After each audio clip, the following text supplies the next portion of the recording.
Ciego de Ávila está de fiesta.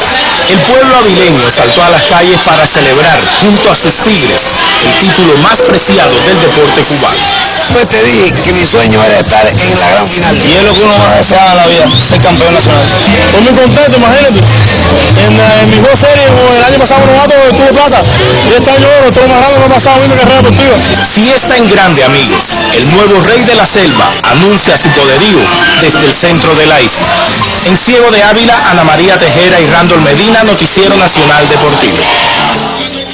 Pero sin duda la alegría de los campeones ha contagiado a buena parte de la isla. El reconocimiento también a Industriales, subcampeón de esta justa. Las declaraciones de los peloteros, como ustedes veían, de mucha felicidad. El equipo de Ciego de Ávila en su conjunto, en declaraciones de su manager Machado, quien se ha declarado el hombre más feliz del momento. Pues Roger Machado ha dicho que los Tigres de Ciego de Ávila han dedicado el título de campeones de la 51 Serie Nacional de Béisbol a los 5 héroes cubanos condenados injustamente en los Estados Unidos. Al final de este quinto partido, las declaraciones de Machado pues fueron pensando precisamente en esos 5 hermanos que están en los Estados Unidos. Lázaro, ¿querías comentar algo? Sí, para no omitir.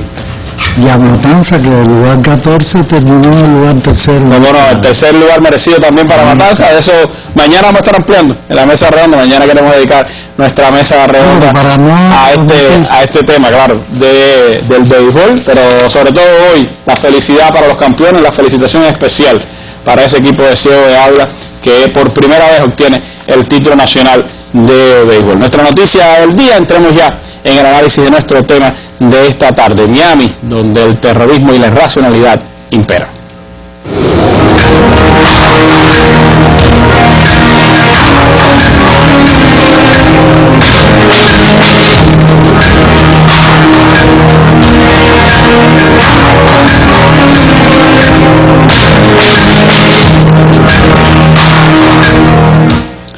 Mientras los diferentes estamentos de la política en Estados Unidos, también diversos medios de comunicación y por supuesto casi todos los gobiernos en el mundo siguen llamando a un mejoramiento, a una normalización de las relaciones entre Cuba y Estados Unidos, a un fin del bloqueo norteamericano contra nuestra patria. La irracionalidad sigue siendo el centro de la política, sobre todo en el sur de los Estados Unidos. En la Florida, por un lado, decisiones irracionales y por el otro, el terrorismo siguen siendo las palabras de orden en esas comunidades. Una minoría terrorista quiere seguirse imponiendo a una mayoría silenciosa. El más reciente acontecimiento tuvo que ver allí en Coral Gables, donde una agencia de viajes fue incendiada y las investigaciones que se han hecho hasta el momento pues hablan de que fue un incendio intencional el que ocurrió en esa agencia de viajes. Así lo reportaba el pasado 14 de mayo una de las televisoras del sur de la Florida. Lo que sí me preocupa es que fue aparentemente muy profesional. El más reciente informe le confirma a Vivian Manerú que su agencia de viajes a Cuba fue arrasada por las llamas intencionalmente, aunque las autoridades no descartan que la acción fuera dirigida contra alguna oficina de abogados en el edificio del 815 Ponce de León, donde no hay comentarios. Lo dudo que sea eso, claro que eso es parte de toda la investigación y cualquier cosa es posible, pero lo cierto es que hay que coger a la persona que lo hizo y que caigan las fichas donde caigan las fichas. Ahora está pendiente que el FBI revele los químicos usados para provocar el fuego. Ya se sabe que un pedazo de concreto y asfalto de la calle fue lanzado para romper los cristales y una unidad antiterrorista estudia más evidencias, reiterando que no hubo previas amenazas contra la agencia que organizó la peregrinación durante la visita papal a Cuba. Es más tristeza que temor. Yo tengo mucha fe y mi fe me dice que solamente Dios escoge dónde, cómo y cuándo me muero. Vivian Manerú y Allen Brokers no saben si volverán a abrir en esta oficina totalmente destruida aquí en Coral Gables. Por el momento afirman no han suspendido operaciones, pero las han diversificado en diferentes áreas del condado Miami-Dade. Los clientes no se pueden comunicar con nosotros, sin embargo mantenemos los vuelos, mantenemos defender el derecho de los viajeros a poder ir a ver su familia. Bueno, Allen Brokers es una de las palabras, Coral Gables quizás otras con las que quisiera preguntarle a José Luis Méndez, estos dos vocablos y este acto terrorista que le hacen recordar a usted como investigador e historiador de ese terrorismo contra Cuba. Gracias, Randy, y gracias a los que nos siguen. Bueno, la intolerancia en Miami no es nueva, ¿no? Ahora este hecho es más reciente, el de Coral Gables, pero la historia registra 15 agencias como esta que en el pasado fueron afectadas: Calixto, Mar Azul, Antillas, Girasol, Varadero, Taíno, Banatur y otros más. También restaurantes como Los Violines, Vizcaya, KB Ken, la Cámara de Comercio Latina, empresas norteamericanas que han trasladado mercancías a Cuba, humanitaria, como alimentos, como medicina, han quemado banderas norteamericanas, han destruido los discos, las placas de artistas internacionales como Juanes, Verónica Castro. Han hecho, o sea, la intolerancia ha estado presente. Este es el hecho más reciente que ocurre en una ciudad que todos conocemos, que el alcalde de esa ciudad es James Casey, que el Cabo Casey nos vuelve a sus aventuras, ¿no? Y ha cogido de jefe de la CINA a alcalde de Coral. Y es muy interesante porque aquí está este último hecho terrorista, este último acto terrorista, pero también hubo una llamada alianza entre contrarrevolucionarios de una larga historia terrorista y grupos también de opositores sirios, ¿sabes? Que sabemos cómo están los actos terroristas en Siria y cómo por más de 50 años también hemos sufrido el terrorismo originado en Estados Unidos. Hay que recordar, y es momento, me parece, de decir que Estados Unidos, después de Cuba, ha sido el país más afectado por el terrorismo originado en su propio territorio. 336 actos de terror se han registrado, 10 ciudades norteamericanas han sido afectadas. O sea que esta intolerancia se mantiene y es muy consecuente cada vez que ha habido un acercamiento entre los cubanos residentes en el exterior y los cubanos que estamos aquí en la isla, pues hay una reacción por parte de la intolerancia, se sienten amenazados y bueno, tratan de romper todo tipo de vínculos, y esto es un hecho que va orientado a crear terror y atemorizar a aquellos que quieran viajar a Cuba. Hay incluso una propuesta de congresista Marco Rubio que establece o aspira a que los cubanos que recientemente han llegado a Miami, Estados Unidos, no puedan visitar a sus familiares o a sus amigos en Cuba hasta pasados 5 años. O sea, una ley que establece una moratoria, es una propuesta que tiene este señor y que trata de imponer esta sanción a los cubanos que lleguen a Estados Unidos.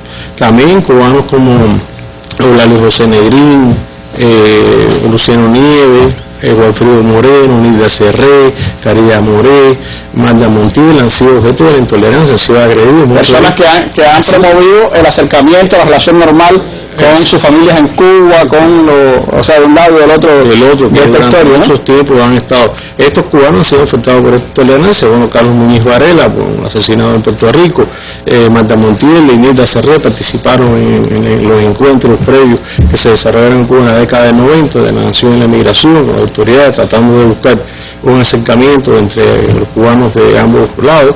Y María Cristina Herrera, también una científica social, también fue afectada. Así que hay un grupo, fábrica de tabaco como la de Padrón, un emigrado cubano que participó también en conversaciones, la revista Réplica, la revista Verde Olivo, el periódico El Mundo de Nueva York, que incluso asesinaron a Manuel de Dios Unanue, canales de televisión, emisoras, simplemente por transmitir música original en Cuba, como Radio Miami Tropical, WICIT, centros culturales que han sido objeto de la intolerancia y de actos terroristas simplemente porque artistas residentes en Cuba han actuado, como el caso de Francisco Retilado, con País Segundo, Rosa Forné, la Orquesta Los Bambán, Orlando Valle, Orquesta Aragón, pintores como Mendive, e incluso han llegado hasta destruir cuadros de un carácter contrarrevolucionario relacionado con Cuba, pensando que tenía algún tipo de relación a favor. Sin embargo, han sido también destruidos. Han amenazado a comerciantes en Miami, como sucedió en el año 77, donde colocaron 20 bombas para que no abrieran los locales. Medidas, por ejemplo, como líneas aéreas como la Eastern Airlines, Continental, McKay International, Butler Aviation, la TWA, aeropuertos como Kennedy en 2 ocasiones, como La Guardia, como el aeropuerto de Miami, como el aeropuerto de Newark. Tuvieron sabotaje que murieron incluso trabajadores norteamericanos en el año 75, en diciembre de 75, en plena Navidad, colocaron una bomba que murieron 13 personas y 75 resultaron heridas. Se consideraba, después de la bomba colocada en los casos anteriores sucedidos en Nueva York, que ese fue el hecho terrorista más significativo relacionado con la aviación norteamericana. Hasta el 11 de septiembre del año 2001 ese era el acto terrorista más violento que se había desarrollado en un aeropuerto en plena Navidad y ejecutado por Rolando Otero Hernández, conocido todo por el común, un terrorista que también realizó acciones contra entidades gubernamentales de Estados Unidos. Han quemado bandera, como yo te decía, con el caso del secuestro de Elian González, y todo esto pues ha hecho que la intolerancia ha reverdecido en estos momentos. Se sienten, como te decía, que deben oponerse a todo tipo de intercambio, y en esta dirección están. Después podremos ver cómo estamos analizando el año electoral, que eso también tiene su impacto. Y sin duda es una larga historia la que estamos sacando a la luz después de estos acontecimientos. De una u otra manera, en esta mesa redonda se ha hablado bastante de esa historia de terrorismo que dentro de los Estados Unidos ha intentado imponer a fuerza de bombas pues la ley de quienes se han opuesto a la revolución cubana y de quienes se han opuesto a ese intercambio normal entre la inmigración cubana y su país. Unos hechos que por supuesto han tenido repercusión, aunque no solución, dentro de la Florida. Hace pocos días uno de los canales de Miami transmitía una entrevista precisamente con Vivian Maneruth, la dueña de esta agencia, y también con uno de los oficiales que está investigando el caso. Les propongo ver un fragmento, es un fragmento amplio, trataremos de poner algunos momentos de esa conversación y después seguiremos hablando con nuestros panelistas. Se ha determinado que fue el uso de un artefacto incendiario que contenía un activador de combustión lanzado al interior de la oficina tras la ruptura de una ventana. Dice que parte del asfalto lo encontraron adentro, rompieron, parece que el vidrio, rompieron el vidrio y lanzaron este artefacto. ¿Qué es esto, un activador de combustión? Eso es lo que se llama prácticamente un cóctel molotov. Es una botella, algo que se rompa cuando se lo lanza, que tiene adentro una mezcla de líquido, no lo vamos a decir aquí porque no vamos a decir cómo hacerlo, cómo prepararlo, pero tiene es bien crudo. Lo usaron contra los alemanes, contra los rusos, es para poder, es antitanque. Ahora bien, sí. Suponiendo que, partiendo de que hasta donde vamos en la investigación indica que fue un cóctel molotov, ¿sí? Ese cóctel molotov tenía el poder de destrucción que tuvo en esta oficina, ¿o hubo otros dispositivos? No, puede ser, depende de dónde haya caído y cuántos fueron que lanzaron. Si fue más de uno, según tengo entendido, había más de uno lugares que encontraron residuos de botellas o residuos. Eso es una novedad, o sea, más de uno. Sí, si es más de uno, tuvieron, ¿qué tiempo estuvieron dentro? Porque rompieron el cristal, no quiere decir que rompieron el cristal y lanzaron uno. La pueden haber lanzado más de uno, más de tres, o entraron dentro y lo encendieron cuando estaban dentro. O sea, que puede ser que hayan entrado a las oficinas. Estaban adentro de la oficina. Estaban adentro de la oficina. ¿Estaba o estaban? ¿Creen que son más por las pisadas o por las huellas? No sé, no te puedo decir, pero sí sé que estaban dentro de la oficina y fueron estratégicamente puestos en 3 sitios para hacer el mayor daño posible. El daño posible, eso es una novedad. Eso no se sabía. Una persona lo puede hacer, pero es muy peligroso para una persona, pero lo puede hacer si tienen lo que es el cóctel molotov ya preparado, entraste al sitio, encendiste uno, saliste, ¿no? Y esperar que eso, usualmente ellos lo tiran para que se rompa y se riegue el líquido, la combinación del líquido para poder hacer el daño. Antes era solamente terrorismo. Claro, antes era solamente gasolina. Ahora puede haber que hayan utilizado otra sustancia. Sí, es muy posible, y el nivel de experiencia para hacer lo que hicieron en este incendio no es un amateur. Sí, igual amateur, no son aficionados. Son profesionales. Esto es algo bien profesional. O sea, la novedad es que aquí. Pues gasolina solamente no hace esa destrucción. Cuando tú lo sabes hacer bien, se convierte como una sustancia de napalm. Sí, fósforo blanco. Sí. Se convierte, es crudamente hecha, pero se convierte en algo parecido. Por eso se convirtió en polvo todo. Entonces la temperatura que coge se pega a las paredes, se pega todo, ¿eh? No es un líquido que tú tienes un agua y que corre, esto se pega a todo. Es como una gelatina de combustible. Sí. Ahora, dice la nota que el día del incendio un investigador que conversaba con los inquilinos del edificio señaló que el incendiario pudo haber tenido la intención de atacar a alguno de los varios abogados que tienen sus oficinas en el edificio. ¿Qué dice usted de esto? Que hubieran usado la puerta que va para las oficinas de los abogados, que está bastante cerca de mi ventana, pero no hubieran usado mi ventana. Eso sí se sabe que a muchos abogados le hacen muchos atentados por divorcio mal o en casa y eso, pero entrar por mi oficina para los abogados que estaban por la puerta a doblar la cuadra no tiene sentido. Es también distante lo que quiere decir la puerta de las oficinas. O sea pero no había cámaras ahí en el edificio. Ese edificio no tenía cámara. Otros edificios tienen cámaras, muchas cámaras. Y nadie vio nada, hasta ahora, nadie ha cooperado. Bueno, dice que los vecinos ni siquiera dijeron que vieron una explosión cuando todas las ventanas explotaron, así que hay mucho miedo en esta comunidad también a hablar.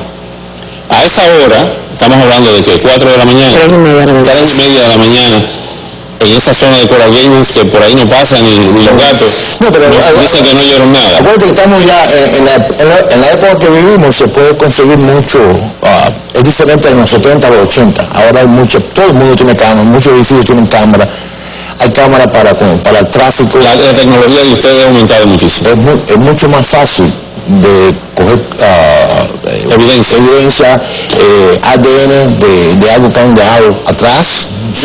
Dejaron una fosforera afuera. Y en la fosforera puede haber huellas digitales de quien usó el ADN. Pues sí, cómo no. Pueden haber conseguido el ADN de esa fosforera. Pueden haber cogido una cámara de un edificio, ver algo. Hay muchos recursos en estos momentos para poder hacer una investigación de esta forma. Usted dijo en el programa anterior que habían 3 semáforos con cámara en esa zona. No se consiguió nada ahí. Yo no lo he visto, a mí no me lo van a enseñar, pero sí las autoridades lo tienen, porque la única forma de llegar a mi oficina tienen que pasar por 3 semáforos. Ya. O sea que si hubo un vehículo que se movió por ahí, me imagino que todos los vehículos deben estar siendo revisados. A las 3:30 de la mañana en la Suburban Coral Gables no había muchos vehículos. Bueno, estos son algunos de los elementos que se manejaron en ese programa de la televisión de Miami. Varios merecen el comentario. Lázaro, quisiera que después nos hablara de ellos, y habría que saber por qué todavía a estas alturas, pese a que se habla que hay cámaras, hay tantos elementos, hay hasta huellas dactilares, no se sabe nada sobre los presuntos ejecutores. Pero antes de que Lázaro nos hable, vámonos a través de la línea telefónica hasta Miami, porque tenemos al habla a Maslen Nick, periodista, quien no solo, por supuesto, es un conocedor de lo que está sucediendo del lado de allá, sino que también ha sido una de las víctimas de esos actos de terrorismo. Su revista Réplica recibió más de un bombazo en las décadas pasadas, y Max, por supuesto, también puede darnos sus opiniones sobre esto que acaba de ocurrir en el sur de la Florida. Sí, ya tenemos listo este contacto telefónico en Miami con Maslen Nick, dirigente de Alianza Martiana y director de Radio Miami. Max, ¿qué nos puede decir sobre la nueva ley aprobada en el estado de Florida que refuerza el bloqueo contra Cuba?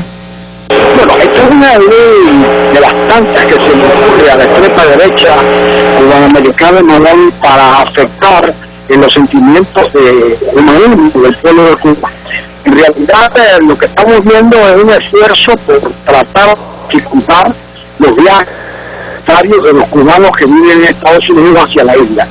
Todo eso en definitiva fracasará, porque lo que de verdad está en juego es el sentimiento de cubanos de la isla por su reencuentro familiar por encima de las diferencias que puedan haber en los dos países, lo cual es muy lamentable que por razones políticas Estados Unidos mantenga una posición de hostilidad contra Cuba, que donde en definitiva a quien afecta más es al pueblo de Cuba. Realmente yo no sé si los señores de la extrema derecha se dan cuenta de que cada vez que toman una actitud de este tipo, se busca más odio del pueblo de Cuba, de la isla, cubanos que viven acá en los Estados Unidos. Creo que este es un esfuerzo más de remachar las leyes absurdas que comienzan con el embargo y donde también juega la hostilidad a la libertad de los 5 cubanos antiterroristas presos, que es lo que más les molesta a ellos, el respaldo que tiene el pueblo de Cuba y también de acá, de muchos cubanos que vivimos en Estados Unidos, que no comprendemos cómo esa política puede mantenerse vigente aún después de 50 años de confrontación innecesaria, absurda e injusta. Max, agradecemos este comentario para nuestra mesa redonda. Que pase buenas tardes. Bueno, gracias, Max. Y Lázaro, hay algunos elementos que me parece importantes. Uno, hablar un periodista de Miami de novedad en este tipo de atentado terrorista. Y otra, pues que estemos hablando también de una agencia de viajes que estaba vinculada a las visitas, los viajes que hicieron feligreses desde Miami hasta Cuba en el momento de la visita del Papa a nuestro país. Estos elementos, ¿qué análisis, qué evaluación te llevan a hacer? ¿Cómo ves ese camino hacia el terrorismo y el hecho de que aún a estas alturas, casi un mes después, no se conozca quiénes fueron los que hicieron este acto terrorista, si hay tantas evidencias? Evidentemente, ASI, que es el conductor de ese programa, al hablar de novedad por 3 cócteles Molotov, no conoce entonces la historia de esa ciudad y de los actos de terrorismo, como decía Méndez ahorita que relataba aquí, porque el propio FBI, en un informe de la década del 90, de ese informe hablamos bastante en la mesa redonda, hace unos años atrás, estaba anunciando que habían cerca de 350 actos de terrorismo ejecutados por cubanos vinculados a la Agencia Central de Inteligencia, los viejos guerreros de la CIA, tal y como se les ha llamado, y evidentemente esas bombas fueron destructivas en muchos lugares de la propia ciudad de Miami y en otras ciudades de Estados Unidos, y causaron bastante daño, y muerte, y heridos, y hubo audiencias en Estados Unidos para discutir precisamente todo este asunto del terrorismo ejercido por personas de origen cubano. Si el terrorismo existe en Miami y vuelve a resurgir como expresión de terror y de echar miedo, en este caso ahora con respecto a los viajes, que no es nuevo, es porque hay una complicidad de la élite de poder de Estados Unidos. Si la élite de poder no estuviera detrás de esto, es muy difícil que esas acciones se pudieran ejecutar. Y en las propias declaraciones de Maferrer se puede colegir por una razón muy sencilla. Hay técnicas, hay medios muy superiores a los de la década del 60, 70, 80, 90. ¿Cómo es posible que 30 días después no hay ni tan siquiera detenido un sospechoso? Me llama la atención que este investigador, Maferrer de apellido además, dice Lázaro que es un acto de terrorismo. Dijo que es terrorismo. Él lo reconoce que es un acto de terrorismo. Y terrorismo en Estados Unidos, favor, como mismo hablábamos el otro día de una mesa redonda. Por lo tanto, se hubiera movilizado medio Estados Unidos para investigar un acto de terrorismo si no fuera un acto de terrorismo contra las relaciones con Cuba. Es contra Cuba. Porque hablábamos del caso de Chicago, por una máquina de hacer cerveza, de llenar botellas de cerveza, prácticamente paralizaron Chicago completo. Randy, es contra Cuba y contra Cuba todo vale. Volvemos otra vez a la misma política que hemos estado narrando aquí durante casi, no sé, desde el año 99 que estamos haciendo las mesas redondas y se ha dado bastante evidencia y datos, etcétera, etcétera. Vivian Menirú no es una persona desconocida en la ciudad de Miami y está vinculada a esto de los viajes de Cuba desde hace muchos años.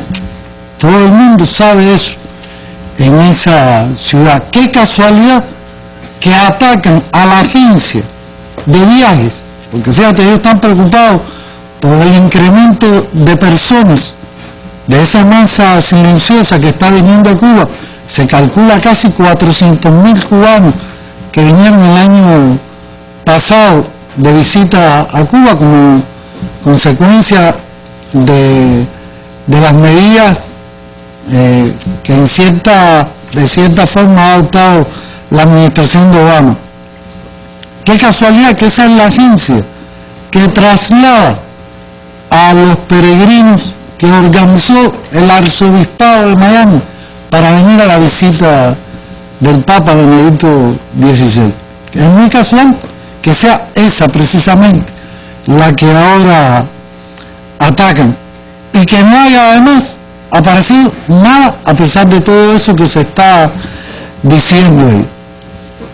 Tiene que haber una componenda desde el cabo Keyson, que por algo fue aquí el más servil de los serviles en la política, hasta se subordinó a la propia mafia terrorista, los cabos, los sargentos, todos los que han pasado por aquí, muchos de los que han pasado por aquí en los últimos años, y después ahí está el agradecimiento de esa mafia, alcalde de Coral Gables.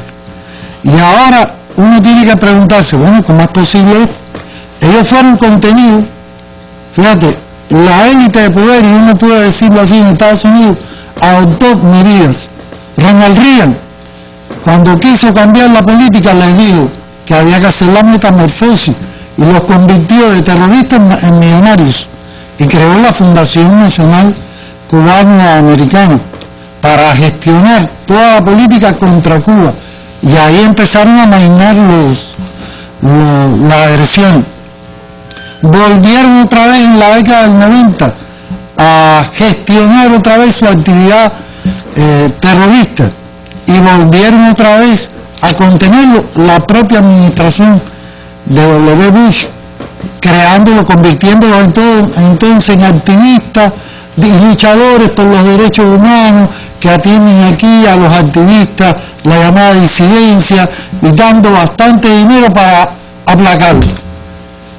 No hizo nada más que regresar a Miami. Todo el caso de Luis Posada Carril, recordemos todo, el chantaje en El Paso, Orlando Bosch, que ese es el otro elemento que te quería decir, es muy casual que esta acción terrorista se ejecuta en el mismo día en que se conmemora el primer aniversario de la muerte de un criminal como Orlando Bosch, que si no lo sabe ASA, tuvo la osadía de coger un bazucazo, una bazuca, y aparecerse en el puerto de Miami y meter un bazucazo a un buque polaco, porque estaban comerciando con Cuba. Y Bosch, que además fue el promotor de acciones precisamente contra las aerolíneas cubanas en Panamá, en Jamaica, y también por supuesto el cruel sabotaje de Barbados. El creador del coro, y tiene que ver con mucho. El tema de las aerolíneas le viene muy bien a la historia de Orlando Bosch. Tiene que ver con muchos de estos asuntos.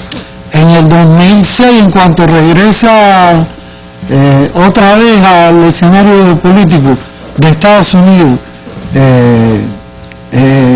Posada Carrillo, fíjate que empiezan vuelven los pies de Guerrero, Santiago Álvarez y Osvaldo Mitad, ¿cómo se entrega? Entregando arsenales de armas. A Robert Ferro lo detienen en California con el arsenal más grande que ha encontrado la organización esta que lucha contra el tráfico de armas, narcóticos, etcétera, etcétera. Y lo detienen con 1.400 armas de guerra. Él declara allí mismo, creyendo que esa es una patente de corso, que tenía esas armas para venir a invadir a Cuba, o sea, para hacer actos de terrorismo contra Cuba. ¿Y qué pasó con Robert Ferro? No ha pasado nada. ¿Qué pasó con Santiago Álvarez Mitad? Y con Santiago Álvarez y con Osvaldo. Mientras más armas entregadas, menos condena tenía. Menos condena tenía. Entonces todo esto está anunciando el resurgimiento otra vez del terror en Miami, y este es el primer anuncio de esa política de miedo que quieren utilizar otra vez en esa ciudad contra esa mayoría silenciosa que empieza a oponerse contra la política de restricción de viajes, que está para la reunificación familiar, que no quiere la política de bloqueo, y entonces esta es una manera de volver otra vez a crear ese ambiente en el país que es capaz de acabar con naciones bajo el supuesto del terrorismo. Gracias, Lázaro, por el comentario.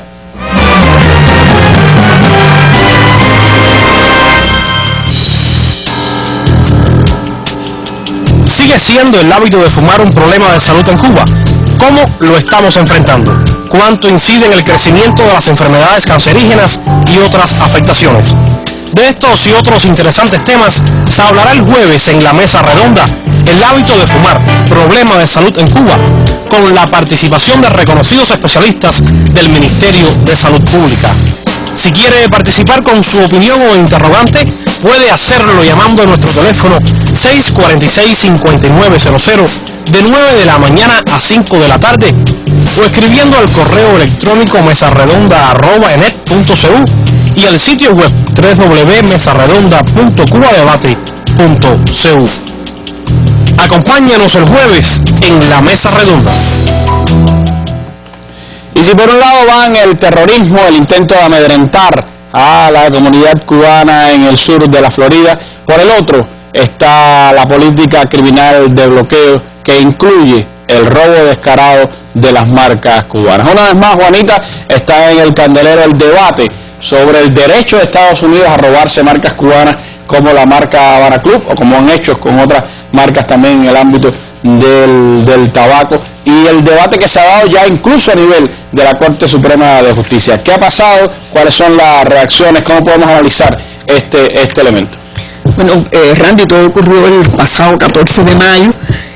La Corte Suprema de los Estados Unidos, que es el Poder Judicial de los Estados Unidos, supuestamente un poder que está, allí, que supuestamente hay separación de poderes, ha tomado realmente una posición de carácter político donde va a reforzar precisamente todos los ataques de todo índole que durante más de 50 años ha mantenido Estados Unidos contra Cuba, y en este caso le ha denegado a la compañía cubana Cuba Export y a la compañía francesa Pernod Ricard el derecho de defender y de poder renovar el registro de la marca del ron Habana Club ante la Oficina de Marcas de los Estados Unidos, patente de Estados Unidos, y realmente ha sido una muestra de los métodos mafiosos que siempre se han impuesto y de la violación de todos los derechos y convenios internacionales que hace Estados Unidos, no solo desde el punto de vista del comercio, sino que lo hace en muchísimas otras, ramas, acápite, presupuestos, ¿no?, de la política. Es realmente una poderosísima empresa, ha podido imponer su voluntad. ¿Cuál es esa poderosísima empresa? Bacardí. Que la impuso antes con la ley Helms-Burton. Que la impuso con la ley Helms-Burton, que realmente aporta además una cantidad sustancial de financiamiento en años electorales, como es a las asociaciones que financian a senadores, representantes y hasta los presidentes, y realmente ese cabildeo de la ultraderecha de Miami, financiada por supuesto por la empresa Bacardí, es la que ha decidido en la determinación que tomó la Corte Suprema de los Estados Unidos, que exige una licencia de la Oficina de Control de Activos Extranjeros, la famosa OFAC del Departamento del Tesoro, para que se puedan renovar marcas cubanas en el país. Pero bueno, realmente ha sido una decisión que tiene más que ver con el Departamento de Estado y que tiene más que ver con la política que se hace en Washington, una política que sabemos está desde hace mucho atada de pies y manos, y que sigue y que está determinada en el caso cubano por esa extrema derecha anticubana, y que sencillamente pone en entredicho a una organización como la Organización Mundial del Comercio. Por supuesto, esto viola todo. La Organización Mundial del Comercio en más de una oportunidad ha reclamado, ¿no?, que esa cesión de las leyes estadounidenses sean consideradas ilegales, pero que hay que recordar que fue impuesta por aquella percha que se le puso al presupuesto norteamericano, impulsada por Irán Ross, Lincoln Díaz Balar y toda esta camada de congresistas anticubanos en el legislativo norteamericano, que por supuesto son de muy estrechas relaciones con la firma Bacardí, con esos ejecutivos, con los accionistas, con la Fundación Nacional Cubanoamericana, que realmente manejó y maneja toda la agenda de prioridades de los legisladores anticubanos que están en el Congreso estadounidense. Es decir, realmente tenemos que recordar, aquí he hablado muchísimas veces, está el libro de Hernando Calvo Espina que sencillamente documenta muy bien toda la guerra oculta. Está Irma ahora intentando llamarlo, a ver si podemos tener la posibilidad de escuchar su percepción también sobre eso. Que será por supuesto mucho más detallada, acuciosa que la que pueda dar yo, porque él es un estudioso de lo que Bacardí ha estado haciendo en toda, junto con la Fundación, la CIA y el terrorismo en contra de Cuba, porque esto es una medida que también nosotros podemos poner dentro del saco del terrorismo contra Cuba.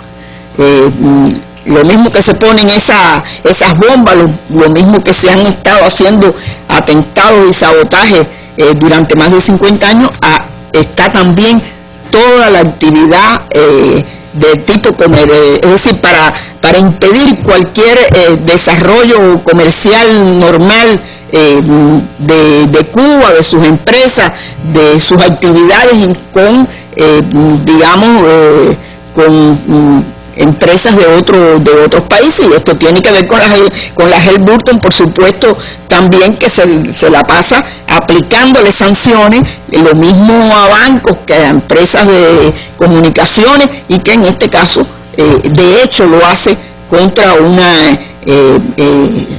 empresa licorera internacional de prestigio y poderosa como es la Pernod Ricard. Eso ocasionó la reacción de varios países latinoamericanos en estos días en la OMC. Bueno, varios se pronunciaron. Y no pocos. Varios dieron su pocos países, es decir, se pronunciaron Brasil, Nicaragua, Uruguay, Paraguay, Argentina, Venezuela, es decir, más de 10 países latinoamericanos que protestaron y pusieron su posición ante la Organización Mundial del Comercio en contra de esta esta sesión, porque es no más que el cumplimiento de la sesión 211 de la ley Ómnibus, la que está escribiendo la Corte Suprema de los Estados Unidos para sencillamente robar el nombre, la marca del ron Habana Club, que es precisamente el que nos ha llevado a este producto cubano de fama mundial por su calidad a más de 120 países, y que ahora pretende Bacardí robarla tan impunemente y amparado, por supuesto, por el gobierno de Estados Unidos. Recuerdo, Lázaro, cuando hablábamos de aquella ley Ómnibus, describíamos en aquel momento como amparados prácticamente en la noche, cuando hacía falta aprobar un presupuesto para Estados Unidos, y no se quedaba el país prácticamente sin dinero, e introdujeron de contrabando estos legisladores esta percha al presupuesto norteamericano. Ahí se introdujo de todo, en esas leyes, por eso se le llama leyes, porque se le introdujo. Se va montando la gente, ¿no? Todo el que quiso decir algo. Uno dijo que quería la venta de condones en el estado, no estoy exagerando, en el estado tal, el otro dijo que tal cosa, y lo más inverosímil, todo se fue, y entonces la mafia coló esta percha que, fíjate, Randy, tiene un peligro enorme para los propios Estados Unidos, porque estamos hablando del concepto de la propiedad intelectual, Y eso es uno de los rollos más grandes que tiene hoy y donde más protestan y donde más perjudicados pueden salir los propios empresarios y comerciantes y productores norteamericanos. Y están creando un precedente guiándose por servir en definitiva a determinados intereses que no son los intereses de Estados Unidos, sino estos intereses de grupos de poder de Miami, están dañando los intereses nacionales de Estados Unidos. Y es un precedente, nosotros mismos mañana podemos comentar, perfecto, tú te apropiaste de la marca Havana Club, nosotros nos podemos apropiar de todas las marcas norteamericanas. ¿Qué pasa? Porque crean un precedente desde el punto de vista jurídico y del derecho internacional que le sirve a cualquier país a partir de este momento, porque hasta el propio tribunal, la Corte Suprema de Justicia de Estados Unidos no quiso, se inhibió a discutir este asunto, no quiere meterse en este rollo dándole más pie a Bacardi, a todos los ladrones, porque eso es robo de una propiedad intelectual. Sí, darle vía libre al robo descarado de una marca y por supuesto, como tú decías, pues propiciar también que otros tengan el derecho a la posibilidad de sumarse a ese empeño. Sí, Randy Club ha sido siempre muy respetuosa de esa ley y permite las marcas norteamericanas. A pesar del bloqueo, las grandes marcas norteamericanas están inscritas en el registro de marcas de nuestro país. Es decir, no hay reciprocidad, sino que hay un acto de guerra. Y a eso se ha sumado la Corte Suprema con una supuesta inhibición que no es más que darle vía libre a esos propósitos de la mafia. Pero como les decíamos, estamos tratando de hacer contacto con el escritor Hernando Calvo Ospina, quien ha escrito un importante libro, también ha trabajado en la producción de un documental sobre el poder de la Bacardí y sus relaciones con el poder político en los Estados Unidos. Y de él, por supuesto, queremos escuchar la apreciación sobre este nuevo momento que se está viviendo en el robo de la marca Havana Club. Sí, ya el contacto telefónico esta vez es en París, Francia, con Hernando Calvo Ospina, periodista colombiano radicado en París y autor del libro Ron Bacardi, la guerra oculta. Ospina, hace unos días la Corte Suprema de Estados Unidos negó a Cuba Export la posibilidad de defender su derecho de renovar el registro de Havana Club ante las oficinas de marcas y patentes adscritas al Departamento del Tesoro de Estados Unidos. Queríamos que hiciera un comentario sobre este tema. Mira, buenas tardes, buenas noches. Lo que sí te quiero decir es que a mí, personalmente, a mí no me sorprendió. Sabemos que usted es un investigador del tema. ¿Por qué no lo sorprendió? Yo creo que para los intereses de Estados Unidos y de la empresa Bacardi, porque al final es la empresa Bacardi que decide esta situación, era totalmente natural, y repito, natural entre comillas.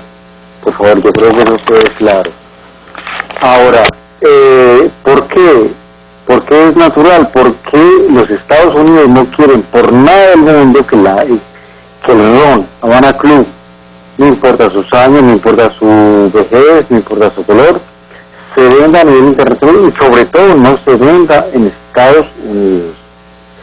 ¿Por qué? Porque además de eso, Bacardi, que nada tiene que ver con la marca, Bacardi, que nada tiene que ver con la historia del ron Havana Club, compró por miseria, yo no quisiera ahora decir porque yo lo conté en mi libro y en un documental que hicimos, por cuánto Bacardi se metió en este problema también entre comillas, para molestarle la vida, sobre todo a Cuba. Yo creo que hoy en día, tú me lo permites y usted me explica en el tiempo, no es un problema del ron, es un problema de la marca, y no solamente eso, también es un problema de la soberanía de Cuba. ¿Cuánto Cuba va a dejar pasar por sus productos y sobre todo por Havana Club? Porque Havana Club se vende en todo el mundo. Aquí, yo vivo en París, pero yo puedo comprar en mi esquina Havana Club.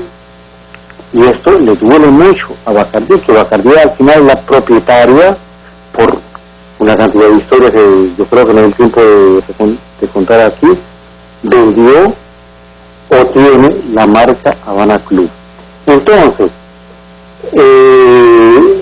realmente el principal problema es que Habana Club tiene y favorece a toda la industria cubana como cualquier otra empresa, sea empresa hotelera, sea empresa, lo que sea.